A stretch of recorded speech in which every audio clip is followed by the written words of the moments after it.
Notre chronique Enjeux cybersécurité avec Benoît Grunemwald, cyber-évangéliste chez IZ. Bonjour. Bonjour Frédéric. Benoît, on va parler du rapport de l'ANSSI. On recevait il y a quelques semaines, il y a quelques jours, Guillaume Poupard, donc le directeur général de l'ANSSI, l'Agence nationale de sécurité des systèmes d'information, qui a sorti son rapport annuel 2018 avec les recommandations de 2019. Pourquoi c'est un rapport intéressant? Voilà, c'est pas juste un rapport de plus. Enfin, il faut pas le considérer comme un rapport de plus, mais il y a vraiment un réel intérêt à s'intéresser à ce document. Oui, parce que l'ANSSI chapeaute un grand nombre d'institutions. Je pense notamment à cybermalveillance. Et ces institutions ont une prise directe avec la réalité économique de notre pays, avec les entreprises. Elles reçoivent notamment un grand nombre d'informations. Et ces informations-là sont celles du terrain.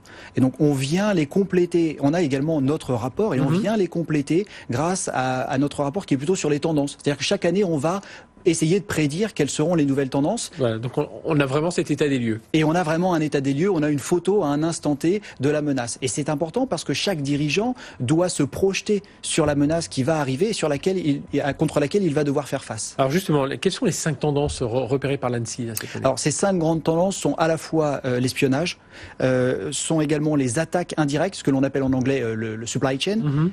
C'est également la déstabilisation et l'influence. Donc là, on est vraiment dans la politique, voire la géopolitique. Ensuite, la crypto-monnaie, notamment la génération de crypto-monnaies par les cybercriminels. Il faut bien vivre.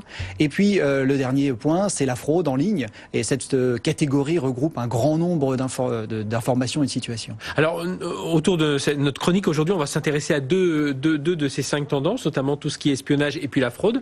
Cyberespionnage, on n'est pas dans un film d'Hollywood, on est vraiment dans ce qui se passe aujourd'hui. On est dans la réalité, on est dans le concret. D'ailleurs, on a sorti une étude il y a peu de temps qui montre qu'un groupe nommé Turla a réussi à prendre le contrôle de serveurs de messagerie, donc Exchange, quelque chose, Microsoft Exchange, vraiment très répandu. Et ce groupe cible en particulier des gouvernements et ou des Ministry of Foreign Affairs. On a identifié 3 cibles, notamment une au Brésil et le reste en Europe centrale ou Europe de l'Est.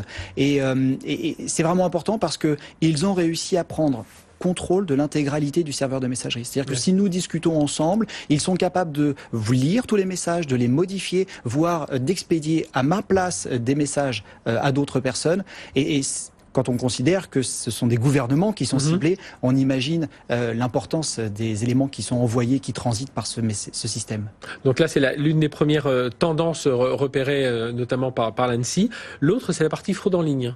Oui, alors sous la catégorie fraude en ligne, l'ANSSI met un certain nombre d'actions, notamment des rançons logicielles, mais de l'atteinte aux données personnelles. Et c'est aussi pour ça que ce rapport est important, parce qu'il s'adresse véritablement du cyber-citoyen, PME, artisans, ETI et grandes entreprises. Il n'oublie personne et il permet d'avoir cette vision exhaustive. Et donc dans la fraude en ligne, on va repérer notamment la partie rançon logicielle qui est de plus en plus importante et pertinente, parce que on s'aperçoit que les cybercriminels vont cibler leur rançon logicielle, se renseigner sur l'entreprise et savoir grâce à cela si elle est capable de payer et quel montant pourrait être psychologiquement celui qu'elle pourrait payer. Alors justement, je m'appuie sur votre rôle de cyber-évangéliste chez IZ, Benoît Grunemwald. Voilà, s'il fallait retirer, sur cette chronique enjeux cybersécurité aujourd'hui, voilà, quelques enjeux, quelques conclusions par rapport à tout ce qu'on vient de se dire. Je dirais que pour les cybercitoyens, il faut être conscient que l'on est potentiellement une cible pour les cybercriminels. Il ne faut pas penser que l'on a soit rien à cacher, soit aucune information de valeur. Et pour les entreprises, sur des entreprises de taille plutôt ETI ou grand compte, il faut commencer à se tourner vers des solutions de type EDR, Endpoint Detection and Response, qui vont au-delà. Endpoint, ça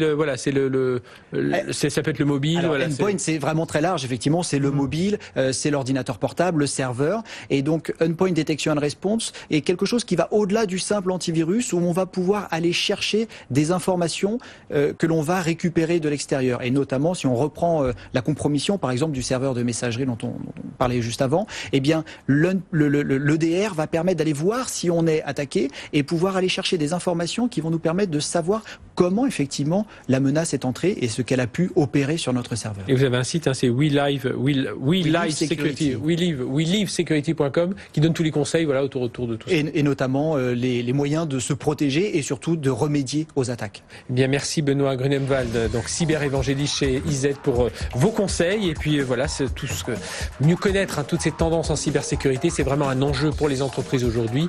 Et on vous retrouvera très bientôt pour une nouvelle chronique autour de cet enjeu cybersécurité.